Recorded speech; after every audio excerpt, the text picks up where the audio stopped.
Bonjour et bienvenue dans cette capsule. On va étudier aujourd'hui un circuit comprenant une bobine et une résistance. On va étudier dans un premier temps comment faire les réglages de l'oscilloscope pour visualiser le signal et mesurer la période. Voici le schéma du circuit qu'on étudie avec ici un générateur, la bobine, la résistance, le tout est en série. La tension qu'on cherche à visualiser dans un premier temps, c'est la tension U de T qui se trouve là. Et pour la visualiser, on va utiliser un oscilloscope dont les symboles sont ici en rouge. Ici, la première voie de mesure avec la masse.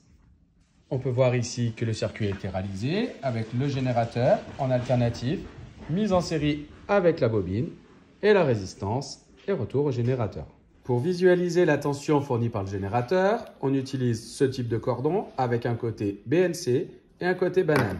La première étape consiste à brancher le cordon BNC sur la voie 1 ici, comme ceci. On pense à tourner pour fixer. Et les deux cordons, le noir représente la masse et le rouge le point de mesure, qu'on va relier ici au générateur. Après avoir branché le générateur et l'avoir mis en route avec le bouton qui se trouve à l'arrière, on allume l'oscilloscope et on va voir comment on fait les premiers réglages. Au départ, l'oscilloscope a des réglages préétablis qui ne correspondent pas exactement à ceux que vous souhaitez. Ce que je vous conseille, c'est dans un premier temps, c'est d'utiliser la touche Auto qui se trouve ici, qui va permettre à l'oscilloscope de faire un réglage automatique pour visualiser le signal qui vous intéresse. On voit ici la tension qui nous intéresse avec le motif correspondant à une période qu'on peut mesurer à différents endroits du signal. Pour mesurer cette période, on va utiliser les curseurs. Pour activer cette fonction sur l'oscilloscope, on va dans le menu qui se trouve ici, on appuie sur le bouton curseur. Pour l'instant, il se trouve sur Off. Avec ce premier bouton ici, je le place sur On.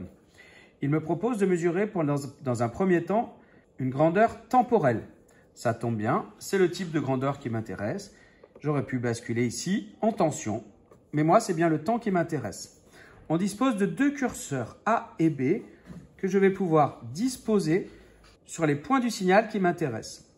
Lorsque j'ai sélectionné le curseur A, avec la molette qui se trouve ici, je peux amener le curseur A à un point qui correspond à la première mesure pour la période. Je vais choisir le croisement ici.